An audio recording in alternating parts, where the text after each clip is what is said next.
dalam bahaya dan jerat terancam jiwaku.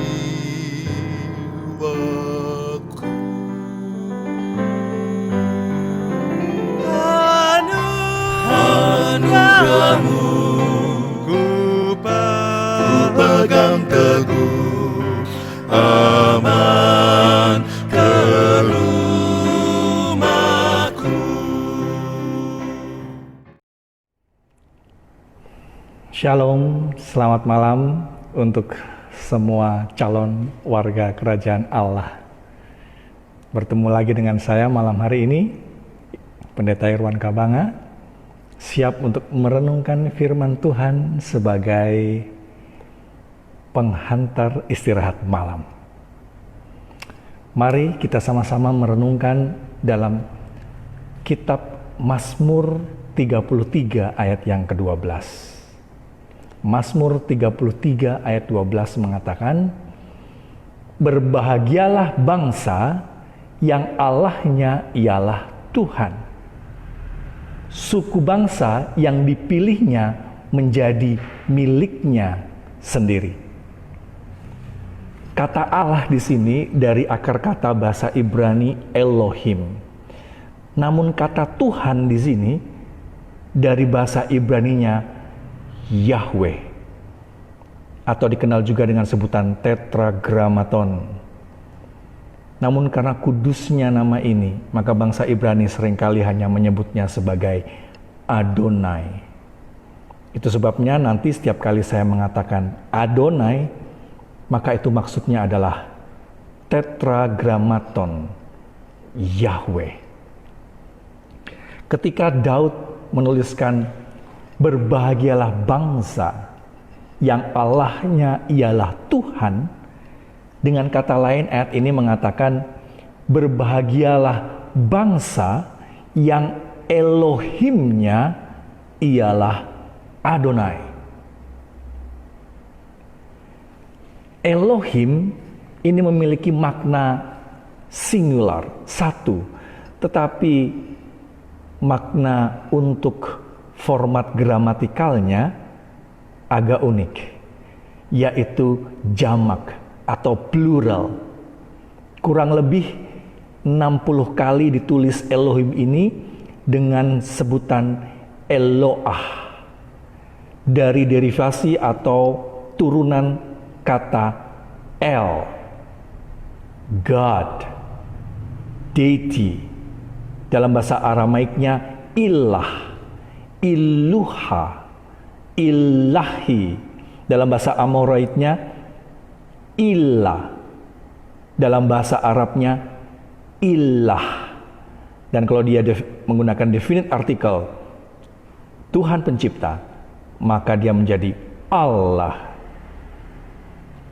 Jadi dapat disimpulkan Allah di sini menunjuk kepada ilahi atau oknum yang disembah. Bahasa Indonesia menerjemahkan dalam berbagai kata menurut konteksnya.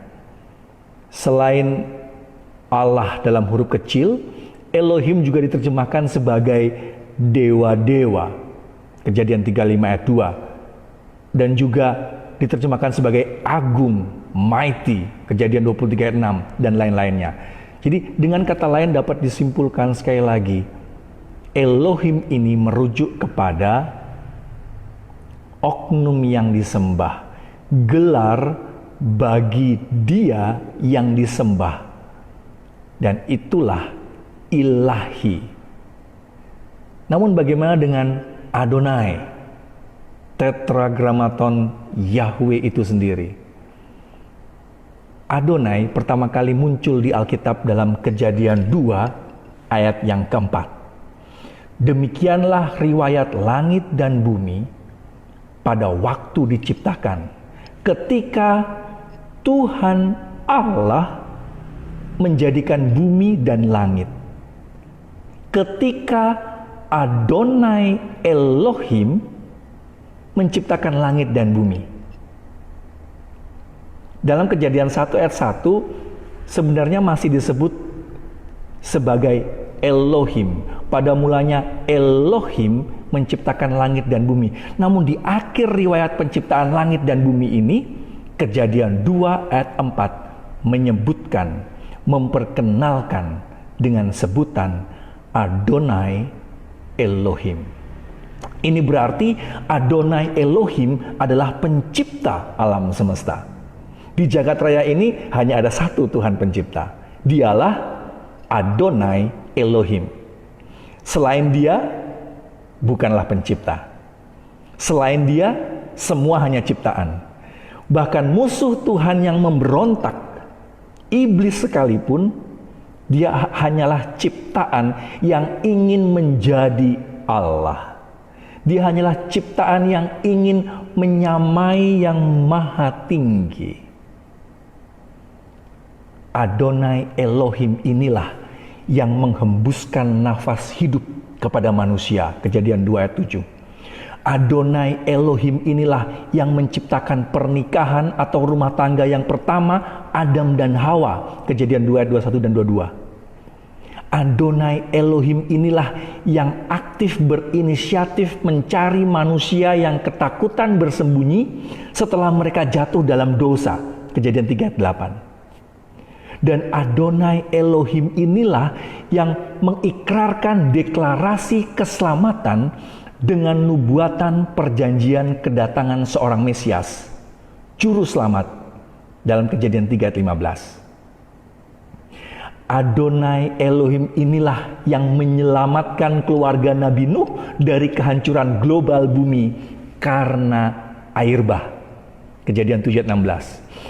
Adonai Elohim inilah yang memberikan anak perjanjian kepada Abraham dalam Kejadian 21 ayat 1 dan 2. Dan Abraham menyebut dia sebagai Adonai Elohim yang maha tinggi, pencipta langit dan bumi, Adonai Elohim yang kekal. Adonai Elohim inilah yang membebaskan keturunan Abraham, yaitu bangsa Israel, dari perbudakan di Mesir dan menuntun mereka ke tanah perjanjian di Kanaan. Yosua 7 ayat 7. Adonai Elohim inilah yang memberikan kekuatan yang besar kepada Simson pada zaman hakim-hakim. Adonai Elohim inilah yang disebut oleh Raja Daud sebagai Tuhan semesta alam. Tidak ada yang seperti Adonai Elohim, dan tidak ada Allah lain seperti Adonai Elohim. Adonai Elohim adalah keselamatan. Mazmur 68 ayat 19-20. Adonai Elohim adalah Allah pengharapan. Adonai Elohim adalah Allah yang melakukan perbuatan yang ajaib. Adonai Elohim adalah tempat perlindungan. Adonai Elohim adalah penyayang dan pengasih, panjang sabar dan berlimpah kasih dan setia. Mazmur 86 ayat 15. Adonai Elohim inilah yang maha besar, yang terpuji. Dialah dahsyat, lebih dahsyat dari segala Allah. Adonai Elohim ini adalah Allah yang mengampuni. Adonai Elohim inilah Allah yang kudus. Adonai Elohim inilah Allah yang adil. Adonai Elohim ini adalah penolong. Mazmur 146 ayat 5. Berbahagialah bangsa yang Allahnya ialah Tuhan. Berbahagialah umat yang Elohimnya adalah Adonai. Frase Adonai Elohim ini kemudian diterjemahkan oleh Septuagint, kitab terjemahan bahasa Ibrani ke dalam bahasa Greka, sebagai Kurios Ho Theos. Adonai Elohim ini adalah Kurios Ho Theos, Tuhan Allah yang Esa, Markus 12 ayat 9. Adonai Elohim ini adalah Kurios Ho Theos, Tuhan Allah yang memanggil setiap manusia untuk menerima Yesus Kristus sebagai juru selamat pribadinya. Kisah 2 ayat 36. Adonai Elohim ini adalah Kurios Ho Theos, Tuhan Allah yang menyebut dirinya sebagai Alfa dan Omega dalam Wahyu 1 ayat 8. Dan berulang kali di kitab Wahyu juga dituliskan, Adonai Elohim ini adalah Kurios Hotheos, Tuhan Allah yang kudus, yang maha kuasa, yang sudah ada dan yang akan datang. Wahyu 4 ayat 8. Adonai Elohim ini adalah Kurios Hotheos, Tuhan Allah yang menjadi raja di atas segala raja. Wahyu 19 ayat 6.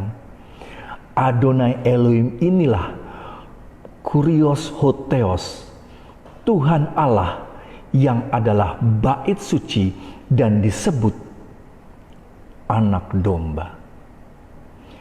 Adonai Elohim inilah Kurios Hotheos yang adalah Allah yang menjadi terang di dunia yang baru. Wahyu 22 ayat 5.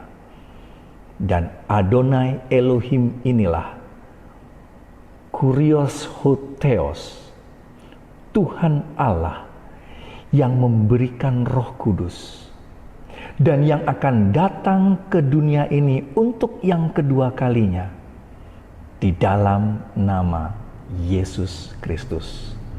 Wahyu 22 ayat 6. Berbahagialah bangsa yang Allahnya ialah Tuhan. Berbahagialah umat yang Elohimnya ialah Adonai.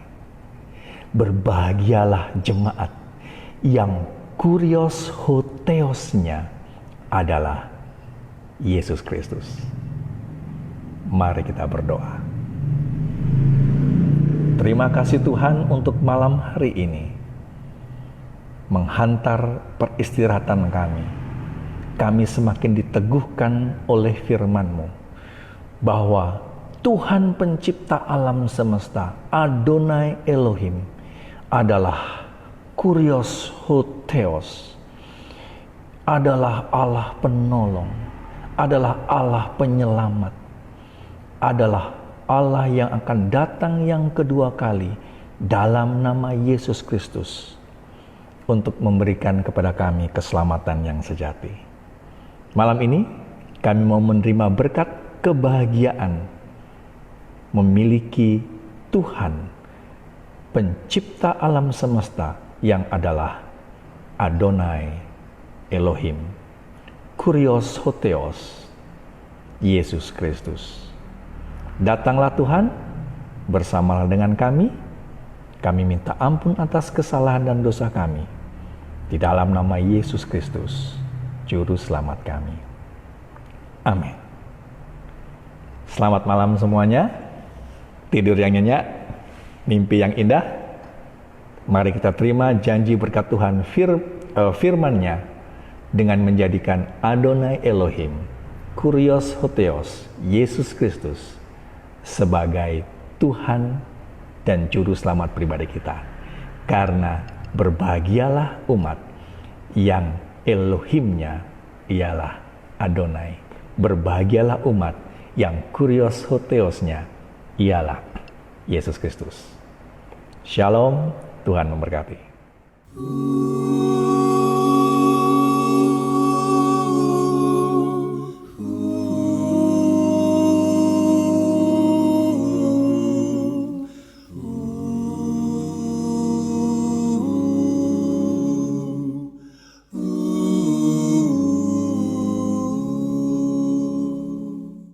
Lebih kasih Tuhan kepadamu.